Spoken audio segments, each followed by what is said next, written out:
Olá pessoal, bem-vindos a mais um vídeo aqui do Moviola Quebrada. E não, esse não é um novo cenário, é porque hoje eu estou aqui no consultório do Pietro. Olha só que chique, cara, tem um consultório, muito bom, meus amigos aí bem-sucedidos na vida. É isso aí. E eu tô rouco, tá? Não repare, por favor. E hoje, cara, nós vamos falar sobre ansiedade. Baseado no filme, adaptação, escrito pelo nosso querido amado Charlie, aliás, meu querido amado Charlie Kaufman, porque o Vitor não conhecia o Charlie Kaufman, mesmo tendo feito o vídeo anterior de psicologia, que foi o Brilho Eterno da Mente Sem Lembranças, ele escreveu o roteiro de Brilho Eterno Sem Lembranças e desse filme também, que é praticamente uma autobiografia, né? Até porque o personagem se chama Charlie Kaufman e fisicamente lembra um pouco, né? Então hoje a gente vai falar sobre ansiedade, o mal que aflige muita gente, aflige a mim, sou bastante ansioso. E a gente vai tentar aí desmistificar, né? Tentar botar ajudar você que tem esse problema. Tentar ajudar você. Tá? Menos. Mas nós vamos dar informações, sim, acerca da ansiedade, como o Marcos falou, para desmistificar um pouquinho. É isso, galera. Então, antes de começar o vídeo, lembrando, como eu falei, a gente está aqui no consultório do Pietro, que é o Espaço Libertar, que é um lugar muito bacana para você que precisa de algum auxílio psicológico. O Pietro está aqui para atender você é adulto, criança, né? O Pietro atende todas as faixas de idade. Todas as faixas de idade. Aqui na descrição do vídeo tem o endereço, tem o telefone para você dar uma ligada. Fica aqui no Rio de Janeiro, em Nilópolis. Se você precisar, dá uma ligada que aí o Pietro vai fazer de tudo para dar uma força aí para você, beleza? O filme vai contar a história de um roteirista que vai escrever um roteiro adaptado de um livro sobre orquídeas e ele se vê um bloqueio tremendo para poder escrever, porque o livro não tem história necessariamente. Então, de onde ele vai tirar uma história, uma narrativa interessante dali? Então, ele vai atrás da autora do livro e, nesse meio tempo, ele acaba despertando ainda mais as suas ansiedades que ele já tinha antes.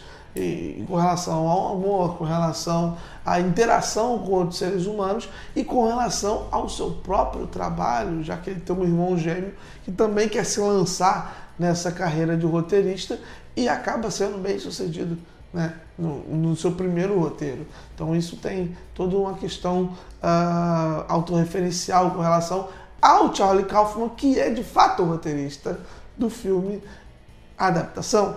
É um filme autobiográfico e autorreferencial. Assim, genial. É coisa de gênio.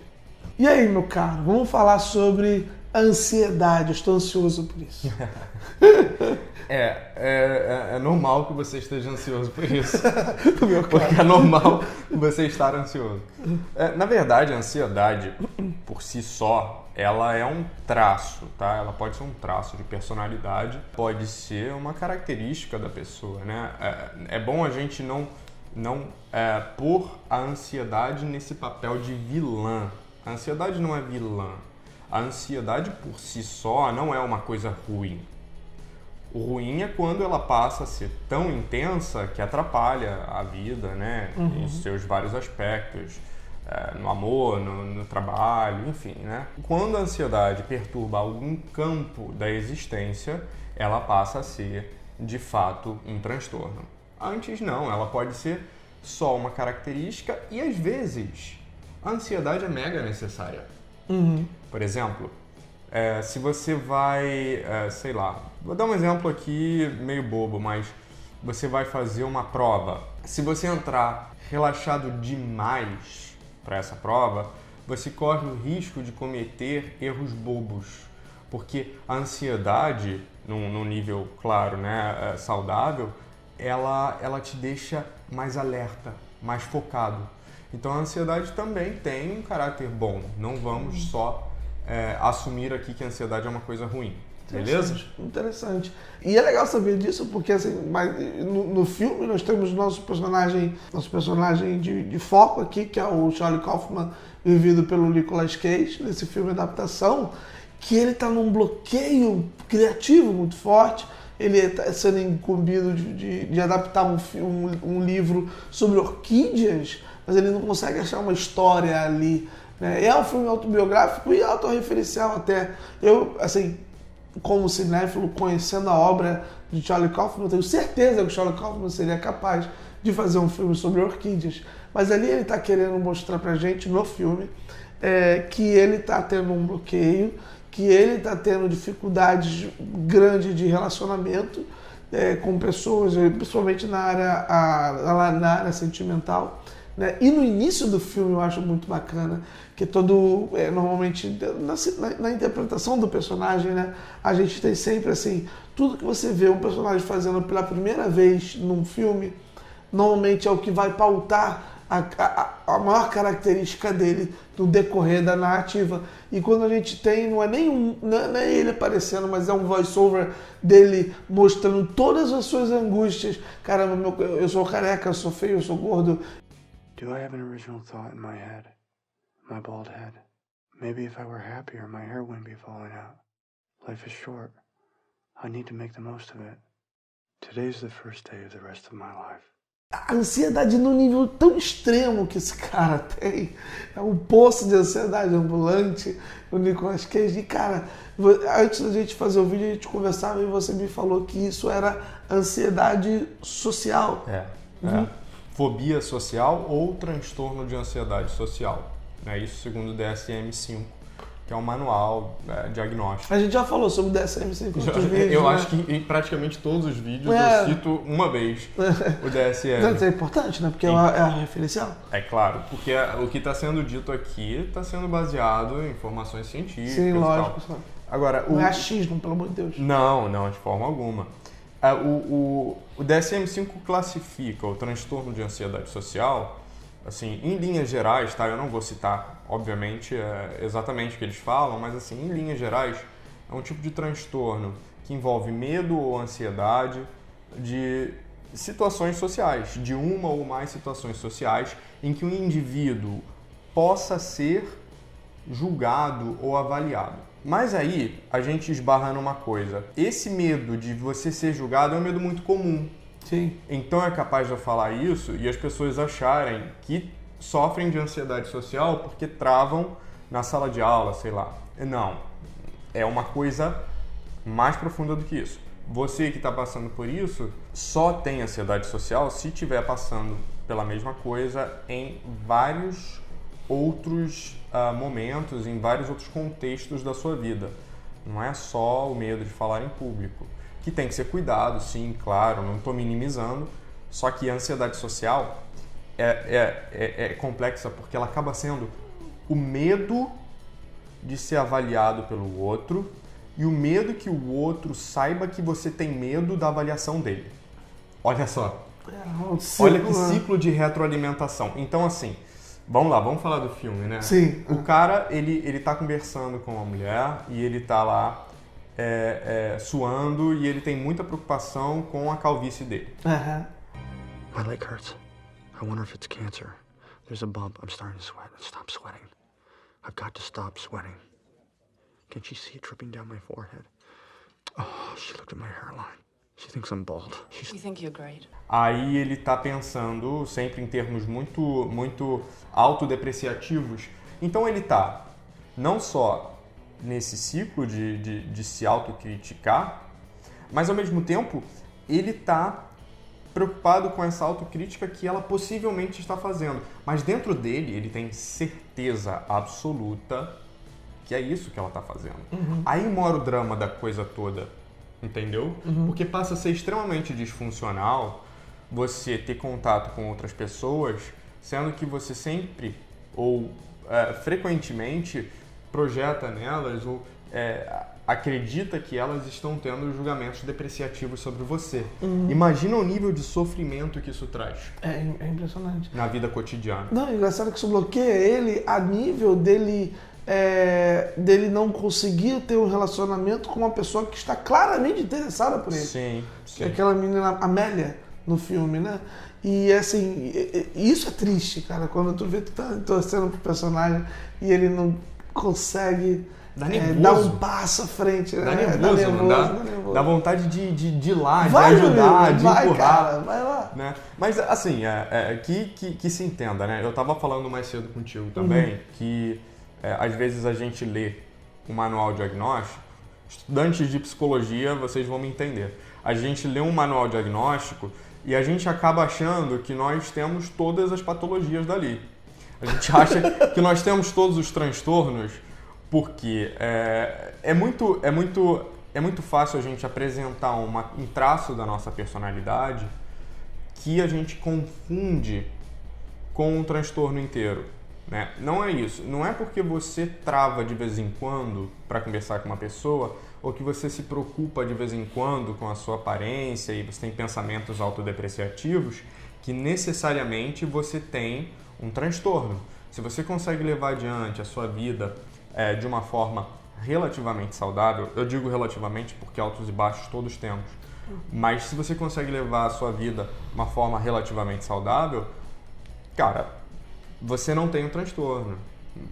Agora, se está travado, se essa característica sua está te travando no trabalho, na vida amorosa, se está te trazendo sofrimento interior, aí sim, aí é uma questão de procurar ajuda.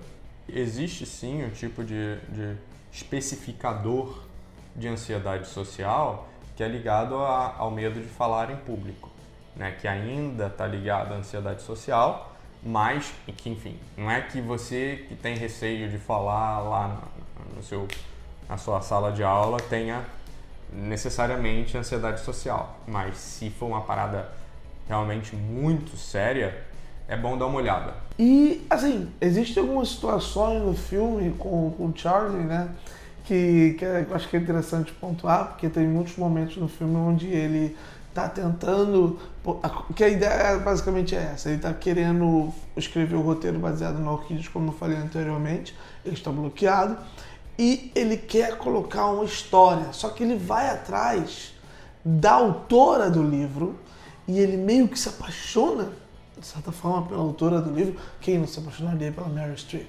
E ele diversas vezes no filme, ele tem uma iniciativa de correr atrás de certa informação, mas tem uma hora que ele trava por completo com a cena do elevador, né? Uhum. Que ele tá no elevador assim, vai no New York Times, se eu não me engano, que é onde ela trabalha, não? Acho que sim, não sei. Tá aí, vocês estão vendo onde, o local onde ela trabalha. E ele estava sozinho no elevador, quando do nada o elevador abre e ela está os dois sozinhos. Ele simplesmente poderia ter chegado, fulana, poxa, eu sou o Charlie Kaufman, eu sou o escritor, sou o roteirista que vai adaptar o seu livro. E aí? Qual é o teu livro? E, não, ele trava completamente. Como é que é essa situação dentro do contexto do psicológico do Charlie? Não é só nesse... Outra cena, homóloga não, mas com uma natureza similar, é quando ele tá no jantar inicial, na verdade já levando a menina pra casa, né? Ah, sim. E ela fica esperando. So, what are you up to now then? Oh, I should probably get to bed. I have a lot of work to do tomorrow. Well, good night then.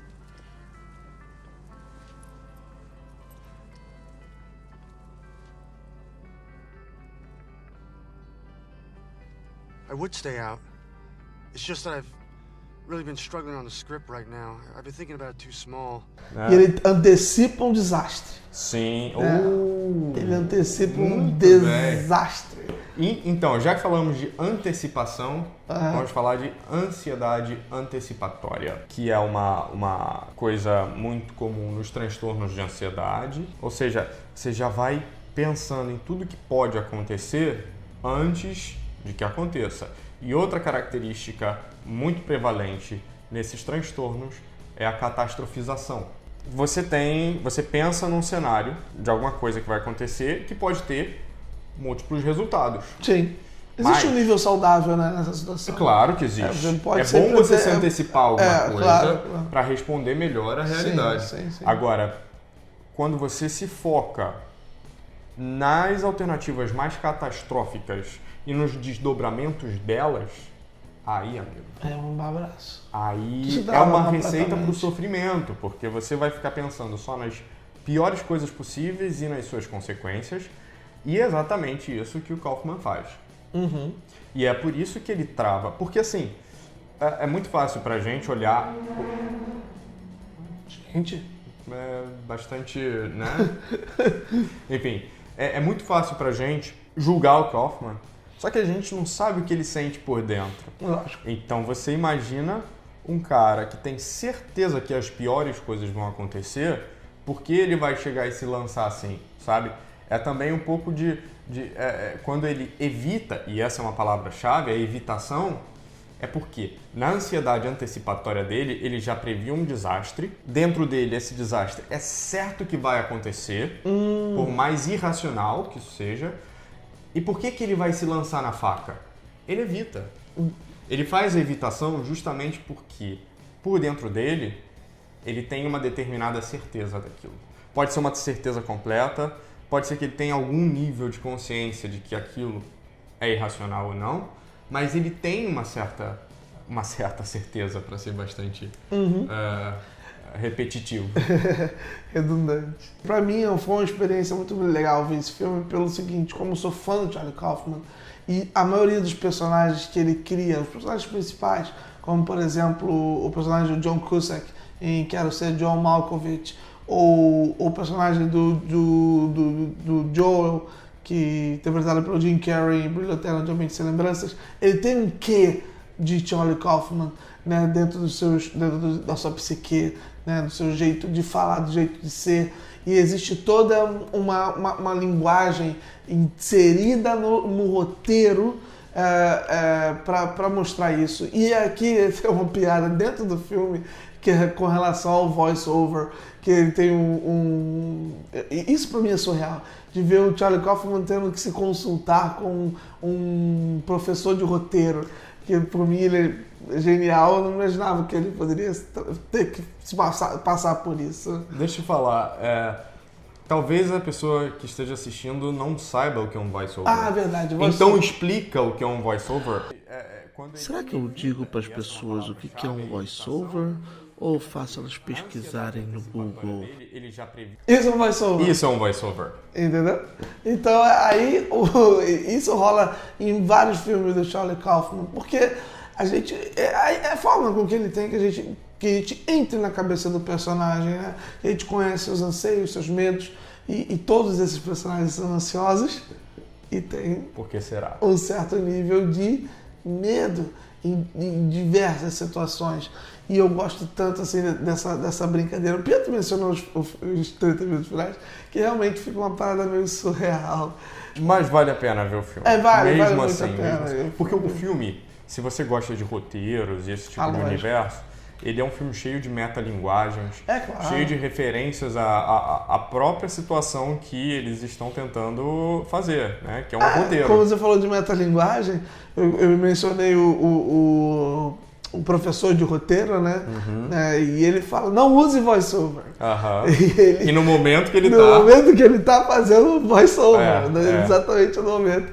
Isso é coisa tão kaufmaniano, cara, que, olha, porque não deixa de ser, todos os personagens dele, assim. Bom, nós falamos muito sobre os sintomas, nós falamos muito sobre como isso ocorre, mas e como é que funcionaria o tratamento? Até porque é algo, cara, que afeta muito a autoestima de uma pessoa. Sim. Esse tipo de ansiedade. E ter esse bloqueio social é tão prejudicial, é tão complicado. Pode ser levado à depressão? Pode. Então, ou seja, é muito mais grave do que você pode imaginar. Então, como é que você faria o tratamento desse problema? Desse transtorno? Assim, qualquer transtorno de ansiedade, na verdade, é um transtorno que, de primeira, o que eu já indico é a dobradinha psiquiatra-psicólogo. Porque, independente de necessidade de medicamento ou não, o psiquiatra e o psicólogo vão se complementar. Só para quem talvez vocês não saibam, né? Psicólogo não receita. Psicólogo não prescreve medicamento nenhum. Se um psicólogo te prescrever medicamento, meu amigo, sai fora. A não ser que ele seja formado A em não medicina ser também. que ele seja... exato. Aí é outra coisa, mas o psicólogo, só psicólogo, não pode prescrever medicação. A gente não estuda para isso, a gente entende sobre medicamento porque faz parte da nossa rotina de trabalho. Mas nós não entendemos como um médico, como um psiquiatra entende, porque ele trabalha com um aspecto bioquímico de uma forma muito mais focada do que a gente. É por isso que é importante que você saiba que o psiquiatra é um médico especializado em psiquiatria. Isso. E este sim vai poder prescrever para você um remédio, um ansiolítico, de repente, caso você precise, que ele veja a necessidade de você tomar, para que você, né, possa ter controle sobre esse problema, sobre esse transtorno. Sim. O psiquiatra, obviamente, ele não se reduz à pessoa que passa remédio, mas Exato. ele é um cara que pode passar. Essa é a Sim. questão principal. Exatamente. Ele também pode decidir não passar, mas, enfim, né, ele tem mais na mão esse conhecimento bioquímico. O psicólogo, embora tenha que conhecer disso também, ele vai tocar mais em questões psicossociais. Ele vai trabalhar você, como a sua mente funciona, como você lida com os seus próprios pensamentos. E isso é uma coisa chave para mudar tudo, porque você está se relacionando com você para o resto da sua vida. Não há opção em relação a isso, sabe? Você pode mudar todos os seus relacionamentos ao redor, mas você não tem fuga de si mesmo. Por isso que eu acho que a terapia é tão importante nos casos em que nós temos dificuldades internas. Para além de psicoterapia e de psiquiatria, eu acho muito válido uma mudança no estilo de vida que faça com que a pessoa tenha mais prazer e mais contatos prazerosos, claro, respeitando os limites de cada um com os outros. Contatos mais prazerosos, tipo, sei lá, a pessoa gosta muito de natação, sabe? Não suporta o contato, teme muito ter o contato com outras pessoas na natação, mas a natação dá motivação suficiente para ela ir e enfrentar os outros. Já é um passo. Não é um passo para todo mundo, não é disso que eu estou falando, mas enfim, é só um exemplo, assim. Mudar o estilo de vida também, praticar esportes, fazer coisas que dão prazer. Por isso, cara, então se você tem esses problemas, busque um psicólogo, busque também, como o Pedro falou, um psiquiatra, para que eles possam traçar para você um curso de ação, para que você possa conviver com esse problema sem ter nenhuma dificuldade no seu convívio social, que é importantíssimo para uma vida saudável. Então é isso, galera. Muito obrigado por ter ficado até o final deste vídeo. Nós pedimos a você que se inscreva aqui no canal, curta esse vídeo se você gostou, compartilhe com seus amigos, se você sabe, de repente, um amigo seu que está passando por algum problema desse, né, de ansiedade extrema, né? Talvez esse vídeo possa servir para ele, para ajudar, para orientar em algumas coisas. Então, passa para ele, passa para todo mundo os seus contatos, para ajudar também a gente aqui. Como eu falei, os contatos do Espaço Libertar estão aqui na descrição do vídeo, os contatos do Pietro. E é isso. Muito obrigado. Até a próxima. Tchau, tchau. Tchau. Sigam fortes.